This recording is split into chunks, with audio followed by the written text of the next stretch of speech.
V petek 16. aprila se je v Konjicah odvijalo srečanje ministrsko-poslanske skupine Zares nova politika z nekaterimi predstavniki javnega interesa, lokalnega gospodarstva in kulture.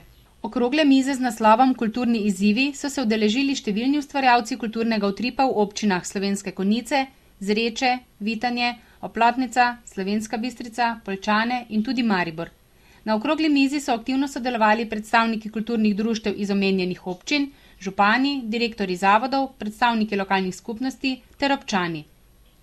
Na začetku so udeleženci pogledali kratek predstavitveni film o Slovenskih Konjicah, ki je rezultat dela dveh evropskih prostovoljcev iz Makedonije in Danske, udeležencev programa Evropske prostovoljne službe, ki se v Slovenskih Konjicah intenzivno uresničuje pod okriljem Mladinskega centra Dravinjske doline.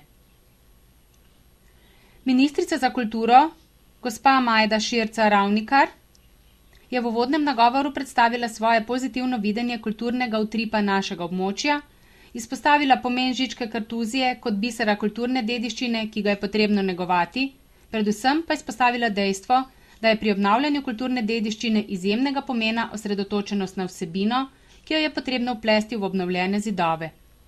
Samo tako celovito zastavljeni projekti lahko uspešno kandidirajo na zahtevnih evropskih razpisih.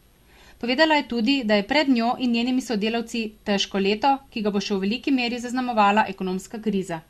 Kljub temu, da je okrogla miza nosila naslov Kulturni izzivi, je predvsem izpostavljala težave, s katerimi se društva in ostale za kulturo odgovorne institucije ukvarjajo danes, v tem trenutku, ter se ni ozirala daleč v prihodnost.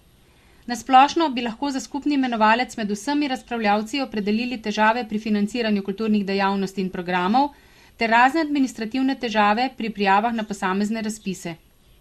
Prav tako so bili izpostavljeni nekateri kriteriji v razpisih Ministrstva za kulturo, ki naj bi bili zastavljeni neživljenjsko in zaradi tega večkrat vzrok za zbijanje točk tistim najbolj upravičenim prijaviteljem. Posebej je bil izpostavljen problem zaračunavanja avtorskih pravic strani SAZAS-a. Nekoliko pa so se razpravljavci pomudili tudi pri ohranjanju objektov kulturne dediščine, ki so v zasebni lasti. Ministrica je v dobri uri in pol odgovorila na številna vprašanja, ki tarejo kulturnike širom Slovenije, ter jim pomagala pri iskanju izhodišč za rešitve.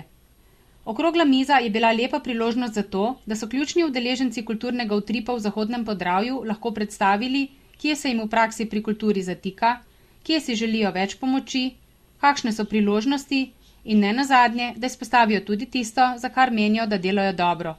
Na to se očitno prepogosto pozablja.